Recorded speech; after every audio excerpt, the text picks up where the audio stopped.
Recommendation গুলো ছিল সেটা ঐক্যমত্য কমিশনে নাই কেন? তখন আমাদেরকে উত্তর দেওয়া হলো যে এটা ঐক্যমত্য কমিশনের পার্ট না, এটা ওনারা নিজেরা এই সংস্কারগুলো করে নেবেন। আপনারা কি কোনো দৃশ্যমান সংস্কার দেখেছেন পুলিশের ড্রেস কালার পাল্টানো ছাড়া?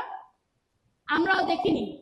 এগুলা নিয়ে আমরা প্রশ্ন করেই যাচ্ছি, কিন্তু সমস্যাটা হলো গরিবের কথা বাসি হলে ফলে। আমরা ছোট দল, আমাদের কথা আপনারা যে সাংবাদিক ভাই বললেন, আমি সরি টু সে আপনাদের কাছেও আমাদের প্রশ্ন, আমরা যেগুলি বারবার বলেছি কতটুকু পত্রিকায় কভার করা হয়েছে, পরিমণি কি দিয়ে হাত ধুলেন, কে কতদূর কোথায় যে পা ডুবালেন, সেগুলো নিউজে আসে, কিন্তু আমরা যে ইম্পর্টেন্ট কথাগুলো বলছি সেগুলো নিউজে আসে না, আপনারা কভার করেন না।